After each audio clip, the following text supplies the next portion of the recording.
Shalom Bracha, voici nos commentaires sur la paracha de Vayetze. C'est la 7e paracha de la Torah. On va directement rentrer dans le vif de la question. Le rêve de Yaakov. Il rêve, comme vous savez, un soulam, une échelle qui s'élève, qui a les pieds par terre et le sommet au ciel. Et il te dit, Vihine Sulam Mutsav Arsa. Voilà, se tient une échelle, Mutsav Arsa Tovo, par terre. Veresho Magia Shamaima. Et le sommet arrivait au ciel. Regardez ici ce que nous dit le Baal Megale Mukot. Qui c'est? Baal Megale Mukot, c'est Rav Nathan Shapiro, un très grand maître aussi de Kabbalah, il y a plus que 250 ans de ça. Alors, il y a 4 mondes, comme nous savons. Le monde de la Hatzilut, des idées, animé par Yod. Le monde de la Bria, par Hei, création. Le monde de l'Etzira, la formation, par Vav. Et le monde de la Asiya, par Hei. Les 4 mondes. Le 5e, on n'étudie pas. Parce qu'il n'y a pas de lettres, il n'y a pas de gematria, rien. Alors, nous, on est loin de ce dernier monde de la création. Ce sont des mondes métaphysiques. 500 ans de distance, en bas. Ici, qu'est-ce qu'il y en a? On a le premier monde, c'est les Ophanei Kodesh. C'est une catégorie d'anges. Uberosham, à leur tête, ils s'appellent Sandal. Je dis à moitié le nom parce que c'est défendu de le prononcer en entier. Sandal, il vaut 280. À la tête, ici, des Hayot Kodesh. C'est notre catégorie plus élevée d'anges. À leur tête, c'est le ministre Matat. Gematria 314.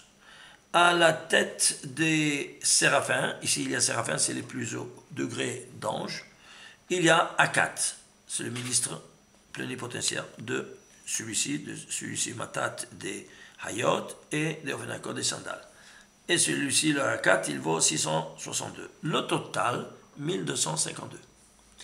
À leur tête, ça sont 3 ministres, 1256. À leur tête, il y a Michael qui est le chef du gouvernement, on dira aujourd'hui. C'est clair? C'est-à-dire, il est leur chef. Et qui c'est? Michael. Et où il se trouve? Il se trouve là-haut, au-dessus d'eux.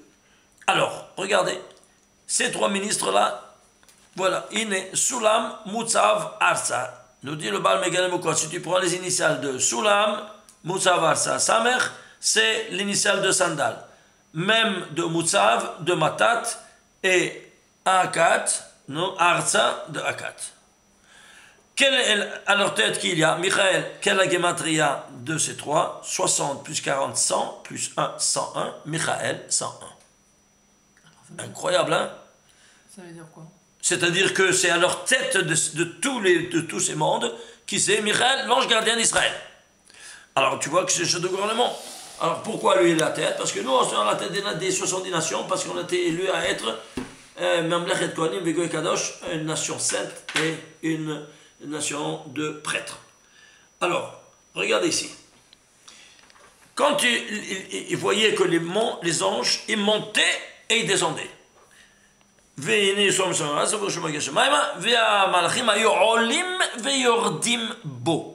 Ils montaient et ils descendaient. Quand ils montaient, ils voyaient ça. Ouah, Manora m'a commencé. Comme il est redoutable, cette place. Regardez qu'est-ce qu'il dit. Il dit Nora, 4 lettres.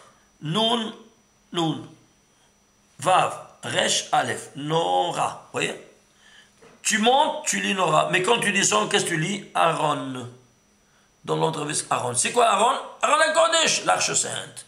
Qu'est-ce que l'arche sainte? C'est l'infrastructure, donc, de tous les 4 mondes métaphysiques. L'arche sainte. Elle renferme toute cette infrastructure métaphysique. Imaginez-vous ça. Alors, regardez. Ici, le premier monde, c'est les unités, les dizaines, les centaines, les milliers. Milliers, c'est Aleph. Aleph, c'est aussi Elef. Tu écris Aleph, tu lis Elef. Alors, 1200, reste 200, 6, plus 50, 1256, 1256. Incroyable, hein? Comment il est 200? Ici, tu fais le calcul. Ça, c'est 1256. Okay. 1256. Et ici, 1256. Incroyable. Ils sont chanceux, ce barbu? Non. Tout. Regardez comment on nous raconte quelque chose Au niveau métaphysique, on a bien d'un rêve et tout marche comme si rien n'était. L'enfant, le jeune, il lit ça, le pashtan, il lit ça, oh, c'est mignon, bon, il a eu ce rêve. Mais qu'est-ce qu'il a compris de tout ça? Rien de rien. Alors maintenant, si tu veux voir, toi, la différence entre le pshat et le sod, voilà, ça, je te donne encore une autre petite dimension.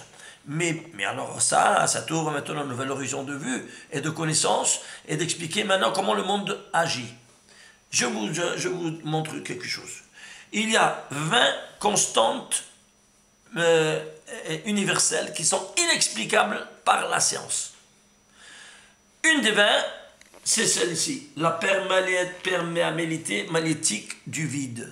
Combien c'est? Regardez ici, mu au 0 égale 1,256 par 10 en puissance moins 6 ampères par kilogramme m, ainsi de suite.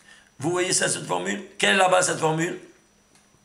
1,256. Quelle est la base ici? 1256. Alors vous voyez, les scientifiques ont découvert la perméabilité magnétique du vide. Ils se quantifient dans cette valeur, mais ils ne savent pas le pourquoi. C'est quoi, perméabilité magnétique du vide? Le vide, l'univers, il a une perméabilité à travers les ondes électromagnétiques. Tu peux transmettre un message d'un univers, d'un monde à l'autre, oui ou non? Le son, la lumière se transmet. Ça, c'est quoi ça? C'est un électromagnétisme, la lumière. Eh bien voilà. Alors de combien il s'exprime? Il s'exprime de cette même longueur d'onde, de cette même valeur, des mondes métaphysiques. Comment est-ce possible? Les scientifiques ont découvert ça, aucun scientifique, aucun savant de l'électromagnétisme, de la physique nucléaire, de la physique quantique ne peuvent expliquer ça. Il y en a 20. Ça, c'est un des 20 qui sont inexplicables parce qu'ils ne savent pas qu'est-ce que c'est le monde métaphysique. S'ils auraient étudié, viens yeshiva, je t'enseigne, mon fils. Donc, même les prix Nobel, n'est-ce pas, dans tout le monde, de toutes ces sciences-là, ils sont, qu'est-ce qu'attendent? De la monnaie, hein, dans la poche, dans la petite pochette du gosse du Cheder, qui connaît ces choses-là. C'est clair maintenant? Alors, ceci étant dit, maintenant tu vas comprendre un tas d'autres choses. Regardez par exemple, j'apporte ici une Gemara. Psachim, page 87b, c'est la source. Il te dit, Shlosha Batei Mikdashot Hen. Il y a 3 sanctuaires. Le premier sanctuaire, en parallèle à Abraham, qu'il a appelé Har. Le deuxième sanctuaire, en parallèle à Israël, qu'il a appelé Sadeh. Le troisième sanctuaire, en parallèle à Yaakov, qu'il a appelé Baït. Fin de citation. C'est quoi cette histoire-là? Qu'est-ce que vient nous enseigner ici le Talmud? De mettre des étiquettes à chaque Beth Amikdash? Non. Et alors? Qu'est-ce que ça m'avance, ça? Casse-toi la tête. Ça, c'est la Gemara. Comme ça, la Gemara, tu te parles. Elle n'a pas le droit de rentrer plus que ça à l'interne et à dévoiler les choses de Kabbalah. Alors, casse-toi la tête, bon, se casse la tête. Alors, regardez. Si la Gemara nous parle comme ça, elle nous parle de caché. Évidemment, tout est caché. Alors, prends la dimension cachée de chaque étiquette. Le nom Har, tu écris Har, tu prends la dimension cachée. Tu écris He en entier et Resh en entier. Tu prends le bleu, c'est la lettre qui n'apparaît pas et qui ne s'écrit pas. He, c'est Yod. Et Resh, c'est Yochin, 310. Bah, Sadeh, la même chose. Et Baï, la même chose. Eh bien, si tu fais le total de la dimension cachée de ces 3 noms, 1256. À nouveau, ici, ça c'est le centre. Aaron, c'est le centre de tous les 3 sanctuaires. Eh bien, ici, tu vois ici, même les 3 sanctuaires, au niveau macro comme au niveau micro, c'est la même dimension. Une autre constante, vous voyez cette constante? Ah, c'est Omer Dorchen, ça demande une explication. Alors ceci va s'exprimer maintenant dans plusieurs dimensions, même au niveau humain. Par exemple, ici, c'est une montée, une descente.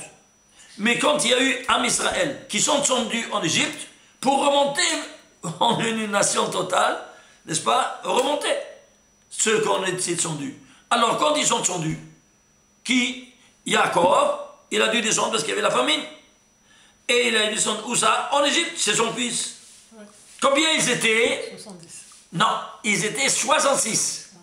Comme ça, c'était écrit. Pourquoi? Parce qu'il y avait déjà là-bas qui attendait Yosef, ses 2 enfants et Osnat. C'est clair ou pas? Alors, ils étaient 66 en FC4, 70. Alors 66. Pourquoi 66? Une autre constante. C'est la même constante. Regardez. Écrivez, comment on dit 66 en hébreu? Shishim veshesh. Si tu écris Shishim veshesh, Gematria de ces lettres-là, 1256. Alors là, c'est vraiment... Ça commence un peu à chauffer, hein? Alors tu vas comprendre maintenant comment l'histoire va s'habiller. C'est-à-dire qu'elle va ils devront être au 66. Il devrait y avoir 4 qui vont sortir de ce groupe de 70, de ce nucléo. Noyau. De ce noyau. Et pour être en 66, parce qu'il y a des constantes. L'histoire doit se dérouler selon des constantes mathématiques que la Kabbale te dévoile. Et que personne d'autre ne peut te dévoiler. Pourquoi? Parce que l'univers entier doit se dérouler, et toute l'histoire sainte doit se dérouler selon ces constantes-là. Incroyable. Quel lien avec l'échelle de Jacob? Quelle est l'échelle de Jacob? Alors, parce qu'il lui dit, regarde, maintenant, je devais savoir comment tu vas, qu'est-ce que tu vas être, comment tu vas aller en Égypte, et comment tu vas ressortir, que tu seras 3 millions. Mais, sache-le, alors qu'est-ce qu'il lui fait? Il lui montre toute cette planimétrie. Et il lui montre tout ce que je suis en train de vous dire, sans rien dire, et ça n'en dit rien du tout. Il n'y a pas de sanctuaire, pas de harangue, rien. Et comment ça? Eh bien, viens ici, te le dis ici, maintenant, la Gemara, sous un autre langage. Alors, ceci étant dit, alors, l'éternel, il se trouve ici, c'est au niveau spatial, et au niveau temporel. Alors, au niveau temporel, c'est aussi, quoi donc? Vous savez que quand on dit bracha, Baruch Ata Hashem, on doit penser, et Hu Haya, Hu Hove, Hu Yeh. Entre autres, parmi les autres choses, n'est-ce pas, les 16 lettres, ainsi de suite. Et pourquoi Hu Haya, Hu Hove, Hu Yeh? C'est-à-dire, il était, il est, il sera. C'est-à-dire passé, présent, futur. Passé, présent, futur, c'est-à-dire, ça c'est tous les espaces, et ça c'est tous les temps. Alors, comment c'est Haya? Alors, Haya, comment c'est Hey, Yod, Hey, c'est 20. Hove, 10 ici, 16. 20 et 16, ça te fait combien? 36. 36. Et Yé, 30. 36 plus 30? 66. 66, si je tape barre chez moi, tu piges. Ils sont chanceux, ces barbus. Est-ce que tu vois? Ça, c'est l'espace, la perméabilité du vide. Alors, il y a du vide, il n'y a rien. Il n'y a que du vide, il n'y a que du spirituel. Oui ou non? Tout ça, c'est spirituel, il n'y a pas de matérialité. Et donc, la perméabilité magnétique du vide.